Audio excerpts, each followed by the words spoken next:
Speaker number 3 is a longtime Toastmaster. He joined the club in 2001. Here to give a speech titled, "What the Hell?"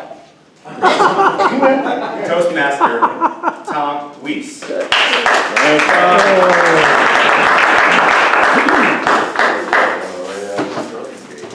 Good morning, fellow Toastmasters. Good morning. All of our referees in the back. This may be one of the most adventitious speeches you've heard in quite some time. A few reasons why. I don't have a manual. I haven't been to a meeting in 18 months or so. The last meeting I came to was across the hall. I haven't even been to a meeting in this room. And at 7:29, Carmelo Bellotto III asked me, "You want to give a speech?" I said, "Yeah, what the hell?" So, there I am. But let me tell you a little bit about why I'm here and really the power of Toastmasters and what it can do for you. Especially, and I'm going to use this as an icebreaker of sorts because unfortunately, because I've been gone so long, there's a lot of people in here who I've not yet met. 18 years ago, I was working with a gentleman. He was my boss, and he noticed something, that I had a problem. I would talk very, very fast. I knew exactly what I was saying, but nobody could understand what I was saying because I was talking so fast. He's like, "Tom, slow down, articulate. You know what you're talking about, but nobody can understand what you're saying." I'm like, okay. But kind of took it as a punch in the gut. He said, "I've been with this group called Toastmasters." I vaguely heard of it. Thought it was a bunch of old people sitting around drinking beers and giving toast to each other. He said,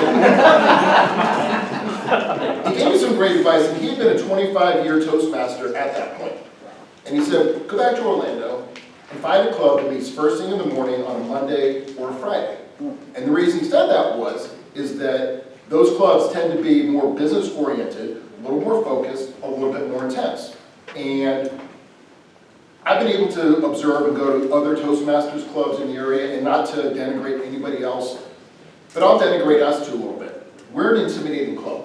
People that come to Winter Park Toastmasters, there's a reputation out there that, they're really intense, you've got an active buzzer, people walk up the table when you say ahs, ums, and double clutches. And you know what? It's probably the greatest club, not in the area, perhaps in the state, and one of the top in the country. Because it is intense. This is not a petri dish, what is a petri dish? People experiment with ideas, with delivery styles, with ways of speaking. It's also a crucible. People will burn you down and build you back up so that you do become better, so that you do become more comfortable speaking. So at 7:29 in the morning when someone says, "Hey, do you want to give a speech?" you're good to go. It's not a problem. You develop the confidence that you're able to speak when you really need to speak. When someone knocks on your door, you open the door, and in 60 minutes, putting a microphone in your face, asking you why there's a nuclear waste dump in your backyard. Waste dump in our backyard.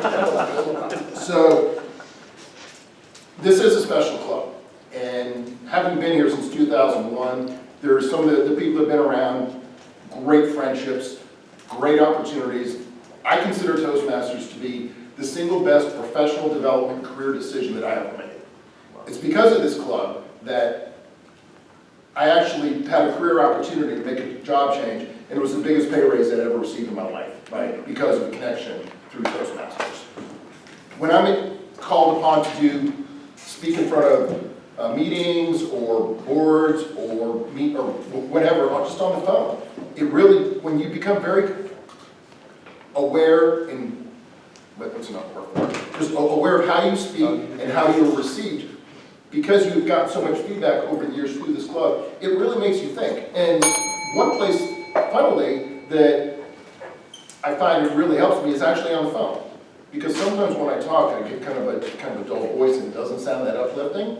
But if you have a mirror in front of your desk, like I have in my home office, and when you speak to people on the road or you're just talking to people on the phone, the way you're received is a lot of times more important than what you say.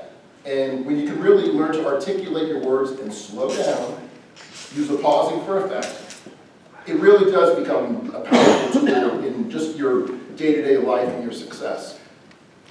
I've seen this club take a woman who went through perhaps the most disastrous domestic violence situation you could possibly imagine, who was an absolute wallflower, who could barely get 2 words out side by side.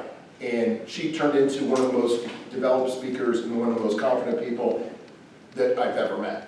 and with a very, very strong recovery. Some of you people know who I'm talking about. It actually involved her ex killing her daughter, and then turning the gun on himself. It was about as bad as it could get. This club made a difference in her life, and she was a member for quite a few years. I'm still friends with her on Facebook, and she's very happily remarried and has really put her life back together. I really view coming to these meetings as a charging station for the brain. It can really pump you up, it can really top your tank off, it can really help you out at the end of a week to really get you ready for a good weekend and go in for the next week. Maybe God was looking out for me because I've been on travel quite a bit. I travel all over the state. Getting to meetings on Friday is a challenge for me. But I decided, you know what, I'm not traveling today. I'm going to go to, or yesterday I said, I'm not traveling tomorrow. I'm going to get back up and go to a meeting. And God got me up extra early today. I got to run in, stopped and got a cup of high-octane Starbucks. So maybe someone up above knew that Carmelo Bellardo was going to be coming and asking me to give a speech. Sorry. Thank you. On the personal front, I've been happily married for 20 years, which isn't bad for me and my wife's 23-year marriage. So, you said you're a Scout mom, I'm a Scout dad. I've got 2 Eagle Scouts, and I've got a first class making his way on up, so I've got 3 boys. Very happy. We dispatched our eldest to college. He just started UCF electrical engineering, and he's moved out of the house, living in the dorms. So we've kind of got an empty spot at the dinner table, but fortunately, when he comes home, he's got that 18-year-old attitude, which can make life very spicy.